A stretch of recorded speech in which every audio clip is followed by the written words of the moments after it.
Greetings, Ruy Lopez fans. We continue our series on the quick Ruy Lopez. If it gets any quicker, we might be here in 2013, but we'll press on bravely.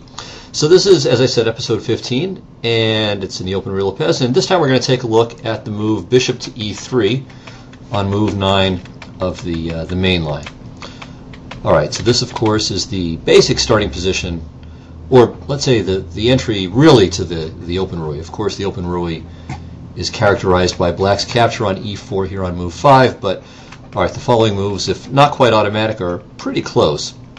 And last time we looked at queen to e2, so this was last time. The two other main moves here, which we'll get to in the next couple of shows, are c3 and knight b to d2. So these are the bigger alternatives, but bishop to e3 is also very important, and it's really extremely logical too. I mean, white's bringing out a new piece. With this move as opposed to knight b to d2, I mean, he's getting the bishop outside the pawn chain. He's getting the bishop outside of the knight. He's getting it out in advance. And furthermore, one of black's big ideas, let's say in the c3 line, is to play bishop to c5. So if black played bishop to e7, then white could play bishop e3, and it would transpose. But if black can throw this little monkey wrench in here with bishop to c5, then, well, why not stop it by playing bishop to e3 first? So it's really a very logical move.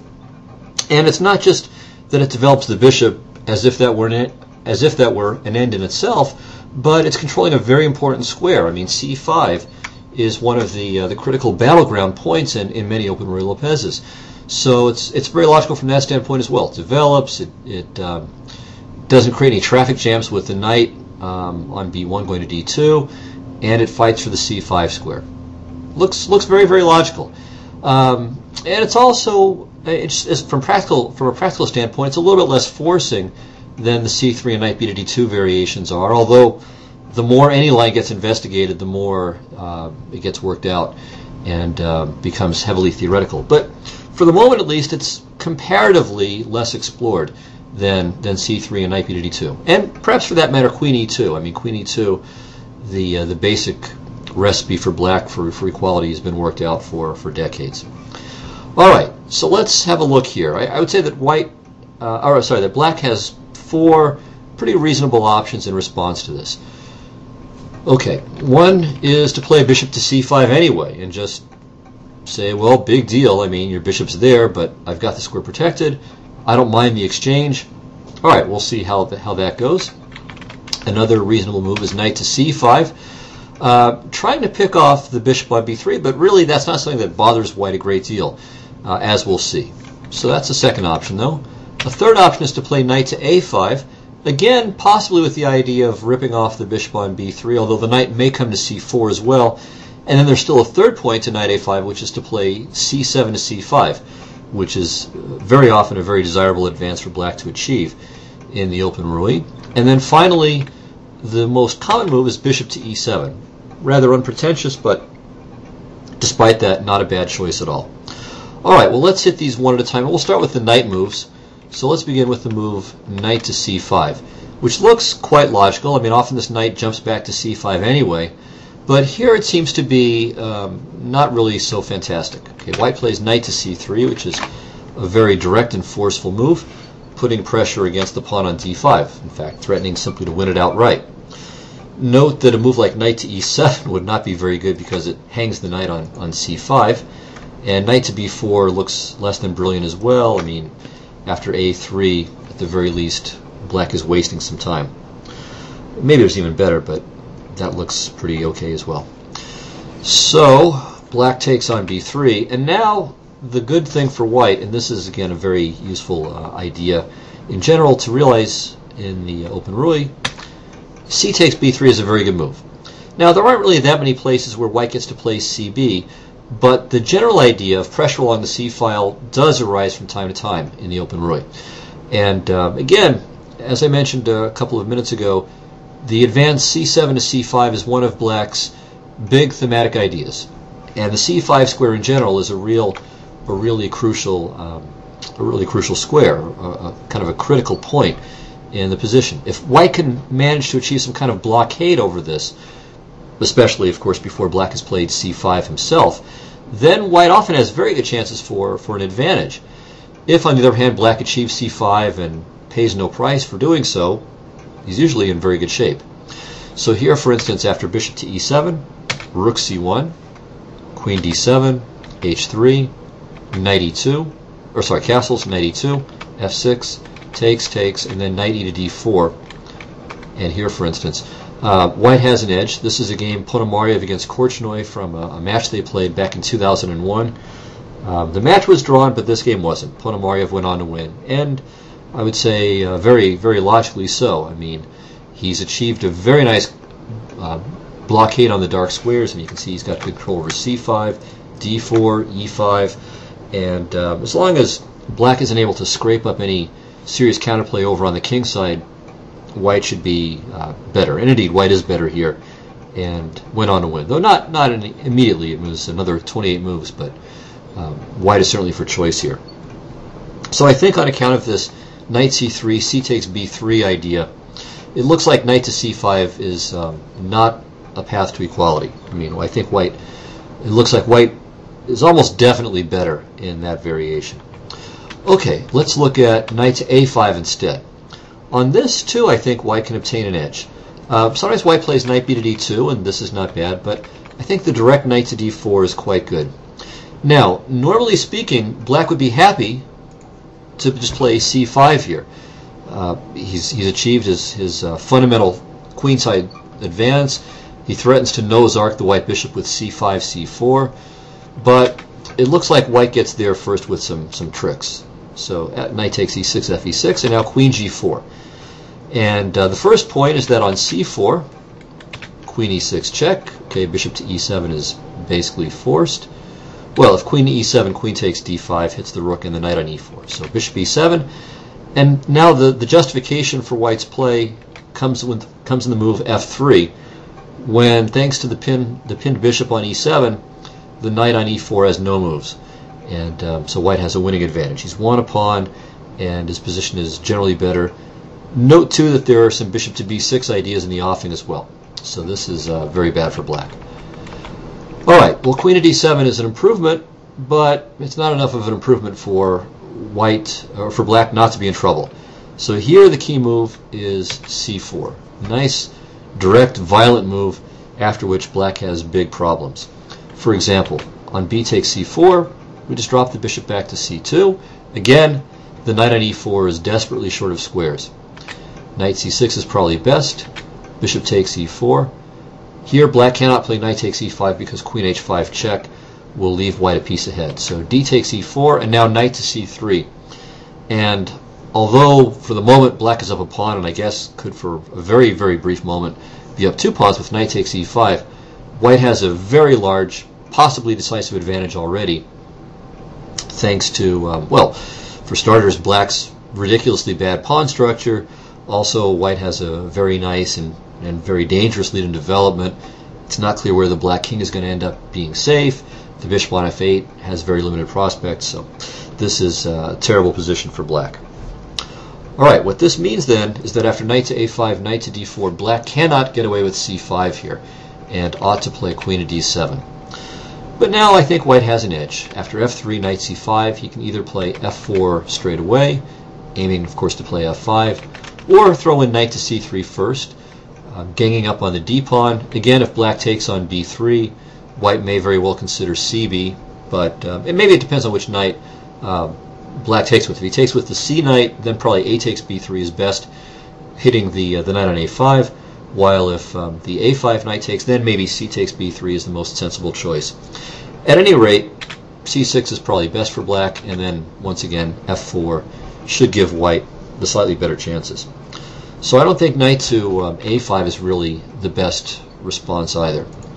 All right, let's turn now to bishop to c5, and this seems to be quite all right. Here, white has generally tried queen to e2, but queen to d3 has occurred in a number of very high-level games in this past decade. After castles, there's a little parting of the ways. In a game between Shirov and Anand, white played c3. Very typical idea. And Anand played just very straightforwardly and had no difficulties at all. Shirov played knight b to d2, and Anand just liquidated everything and had no difficulties here, and the draw was agreed in another 8 moves. So I'll give them. So just some exchanges. Rook a to d1, c6. The pawn on d5 is completely secure. Shirov played bishop to c2, hoping to maybe stir up a little bit of trouble on the king side, maybe induce some small weaknesses, but white is just too active. Oh, sorry, black is just too active. And here, if anything, black might even be a touch better. The draw was agreed at this point. So that didn't really lead anywhere. Okay, another try after queen d3 castles is knight to c3. And this was played in both a Kasparov-Kramnik game in their match in Moscow in 2001. Not the World Championship match, but the kind of 3-stage match where they first played 4 classical games, if I remember right. Maybe it was 2 classical games and then 4 rapid games and then a whole bunch of blitz games. And the classical and rapid parts were drawn, and Kasparov came out ahead in the blitz. I don't recall which format this game was from, but it ended up as a draw pretty comfortably for Kramnik, as follows. So knight b4, queen e2, takes, takes, takes, takes. Again, liquidation. Knight c3, a4.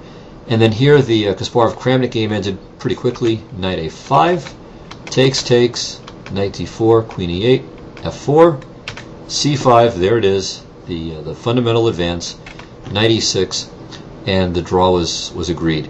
It might seem a little bit funny because of the hanging c pawn, but the point is that after f takes e6, enter this, so knight e6, f e6, queen c5, knight b3.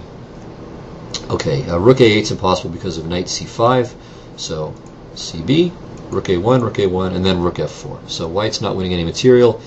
There don't appear to be any nasty back rank tricks, and black should be fine. And also, if for example something like rook to a8, I think black can probably get away with queen f8. Maybe there's even better than this, but this at least prevents white from doing anything too mischievous. Oh, maybe he plays queen b5. Okay, maybe I should think about this a little bit more. Okay, let's just say rook f7. That looks simple enough, and black should be fine. So anyway, after knight takes e6, the game was agreed drawn. Going back a little bit to here, a Svidler-Carlsen game continued with queen to e7, and after rook f to d1, rook f to d8, h3, h6, knight d4, takes, takes.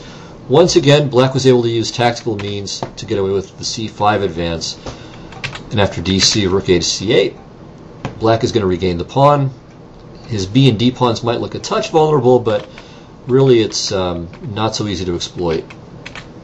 So for instance, in the game, Svidler grabbed the d pawn, but Carlsen grabbed the c pawn, and the game was eventually drawn. This is from a tournament in Baku in 2008. Alright, so the point is that queen to d3, while perhaps a relatively fresh try, it doesn't seem to give white any advantage, at least to judge by these high-level games. Alright, queen to e2 is another important move.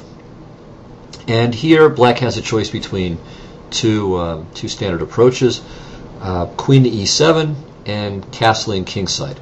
And maybe white has still some chances for an edge here. I don't think it's anything really too serious, but maybe it's a little nibble here. Alright, let's take a look. On castles, rook to d1, takes, takes, and this is kind of like the Keres variation that we saw last time with queen to e2 on move 9. Very similar. In fact, it can transpose, although it's, again, a little bit of a different style for white. So the following position has arisen on a number of occasions. The computer is completely happy with black's position, but practically white has done very well. I think it's something like 3.5 out of 4. A little bit of a small sample size, but twice Mamedyarov, a very, very strong player, wasn't quite where he is now at the time of these games, but he was like a mid-2650 guy at that time, and he lost twice, both times to players a bit lower rated than he was. So I'm not sure that this is 100% equal for black. I mean, maybe white still has, at least practically speaking, a little edge, but anyway, this is certainly playable for black. Okay, another approach, instead of castling in this position, is to play queen to e7. And here, too, I think white has some chances for an edge. Rook to d1, rook to e8, Knight b to d2, takes, takes, and now black has tried moving both pieces to c5, although of course not at the same time.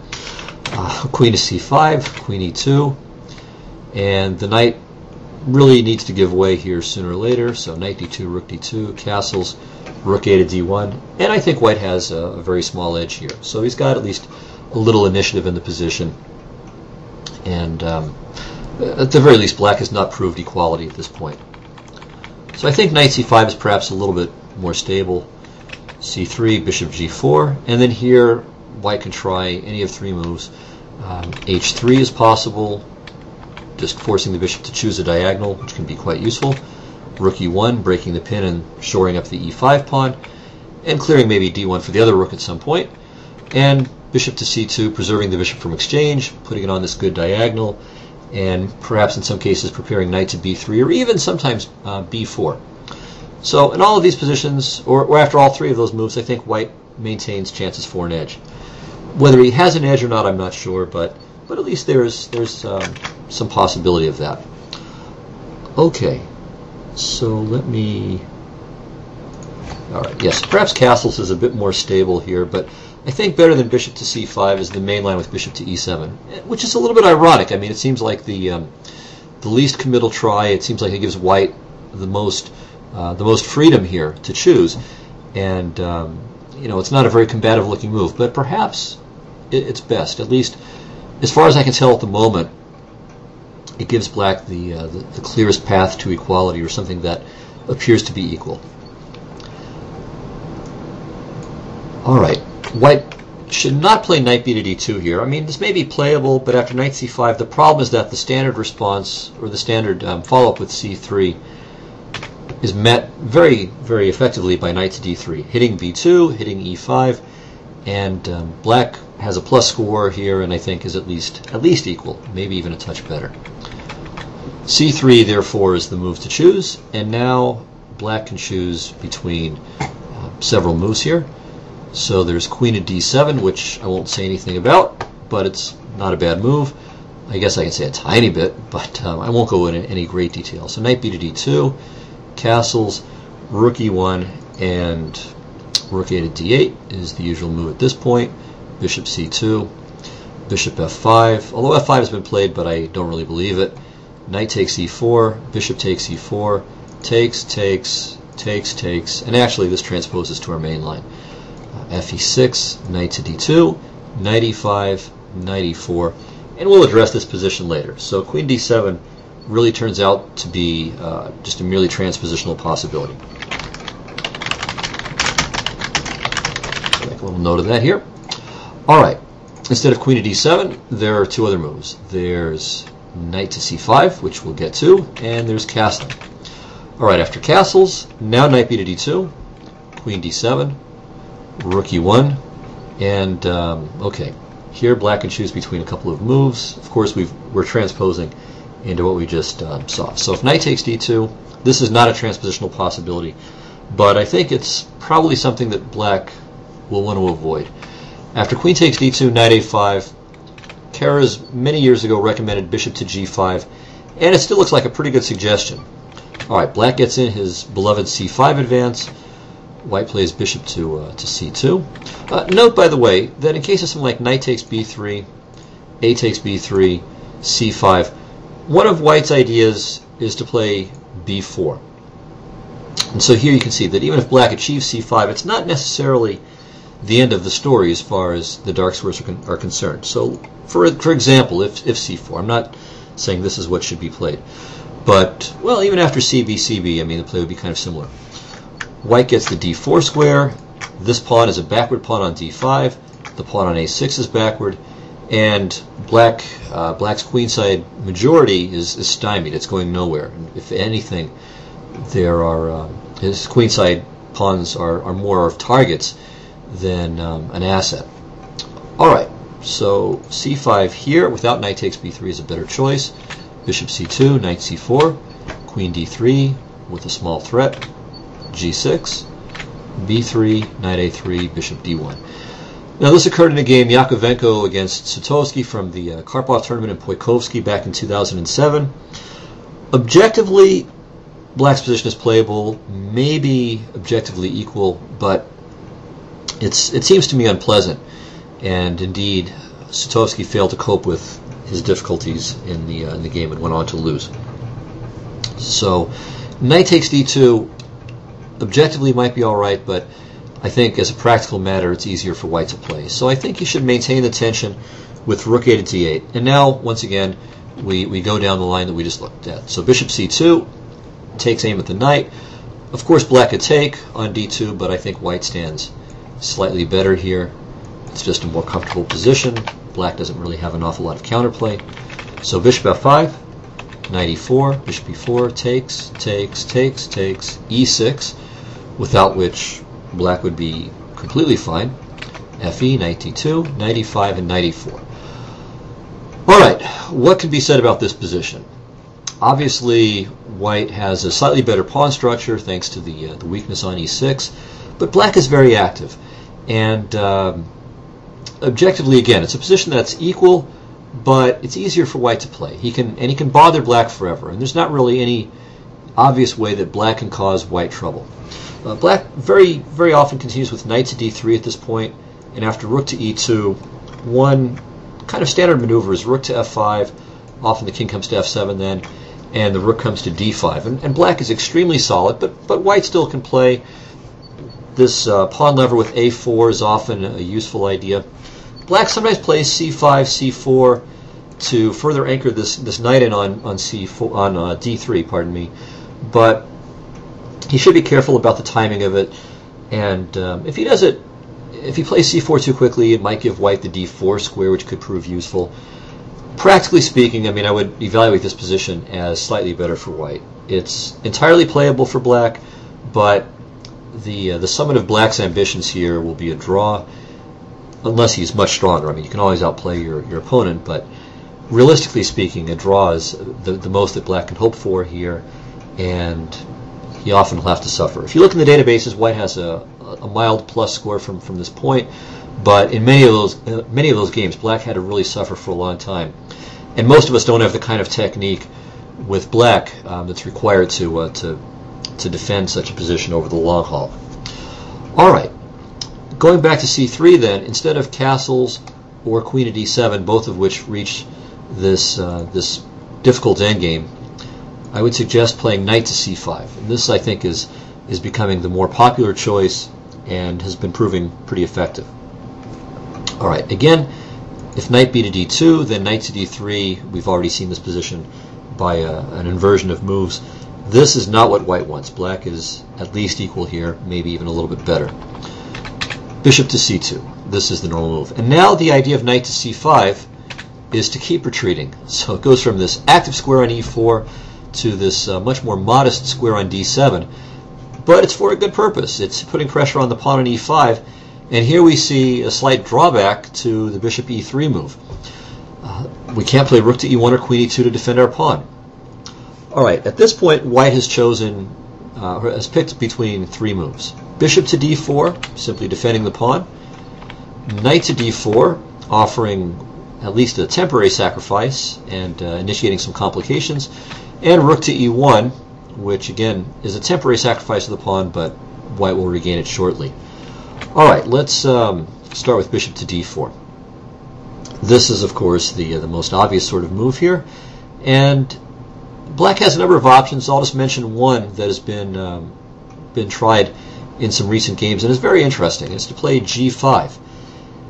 This is, of course, a rather frisky advance. We saw this, in fact, last time as a response to the queen e2 line, that it can be tried there, although it's probably not sound.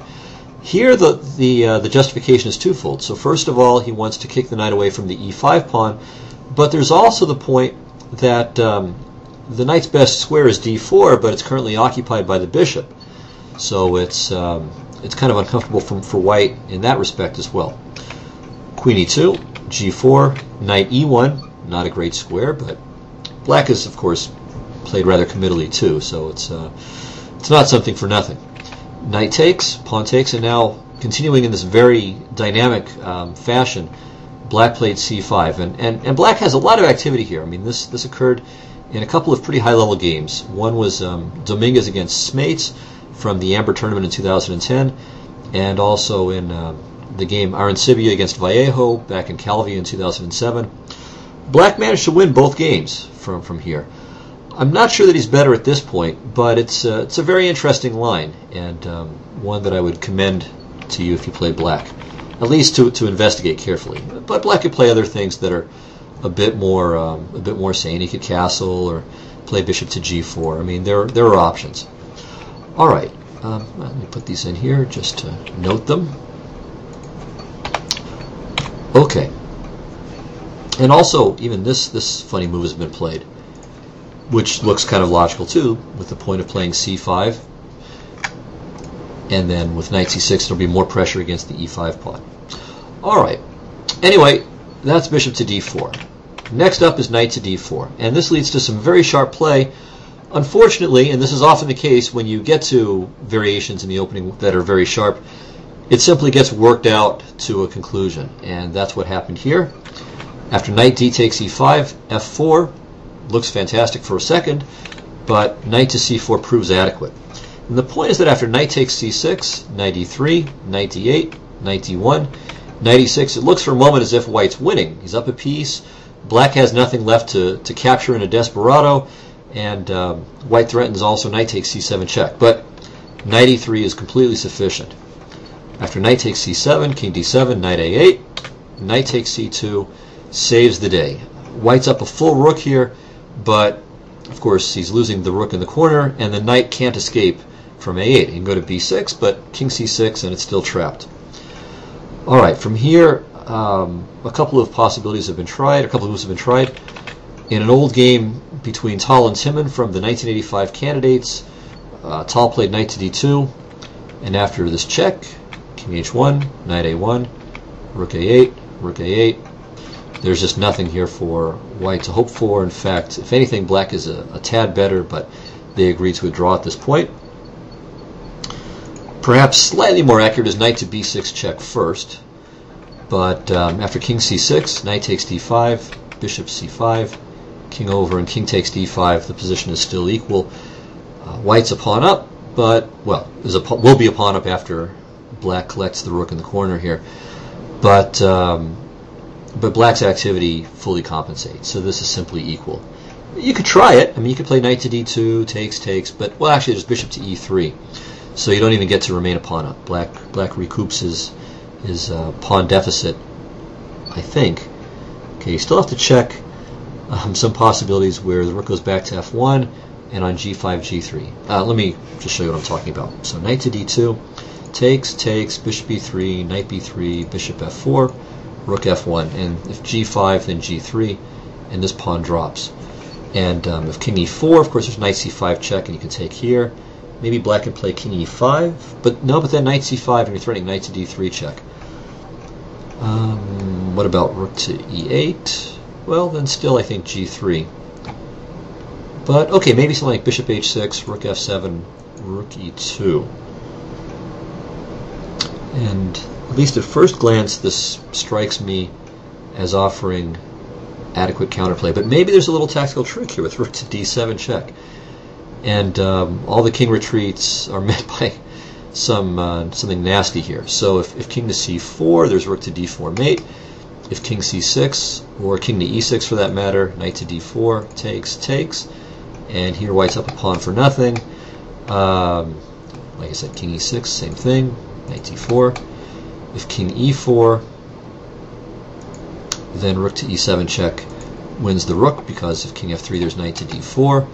And if king to d3, oh no, I'm sorry, there's no knight to c1. So maybe this can be played. But, alright, but knight c5 check, king d2, takes, knight a6 should be winning. Alright, well, this line wasn't forced, and of course, well, okay, rook e1 is no big deal, because king g2, rook e2, rook f2.